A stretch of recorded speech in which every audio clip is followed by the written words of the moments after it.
好，来继续来看这位57岁影星李孔生，捌到过金马奖的最佳男主角。讲顶个月有一天的暗时，甲朋友走去新北市贡寮的高康池河迄个海胆。主人透过监控系统发现来报警，两个人互用窃盗罪来移送。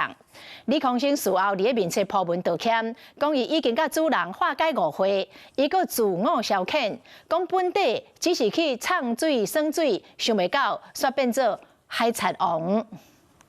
一个查甫人暗暝伫高康池摕网仔伫水底咧鼓，平台有另外一个人举手电仔斗相共照光。无偌久，警察到现场，两个人刚走入去高康池，当场放掠包，一看，哇哩咧！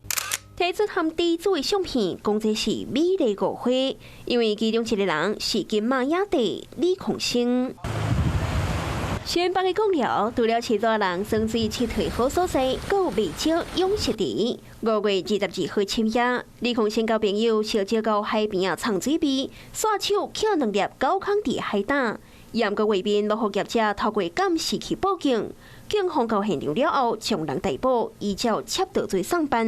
遇到这种偷窃的行为其实蛮多、蛮长的，尤其是夏天。那我就是报警了，因为我都觉得太难处理，太多了，就处理得很。两个人捡的迄2粒海胆，价值500块。知影对方是影帝，高康池的主人也错一个。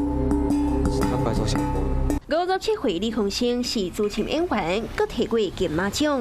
严格暗棍啊，长期无爽快，拢靠唱水比放松。伊事后铺文章解释讲，了准是拍远的高康池才会落去耍水。对无细离共走入去高康池，感觉真歹势。目前已经和解。讯后依窃盗罪，已请基隆纪检署侦办。虽然李孔生红上班，严格也因为这场美丽误会，交到高康池的主人这个朋友。Hello， 我是郑雅芳。想要抢先掌握最及时的新闻资讯吗？赶快订阅、按赞、开启小铃铛，锁定华视新闻 YouTube 频道。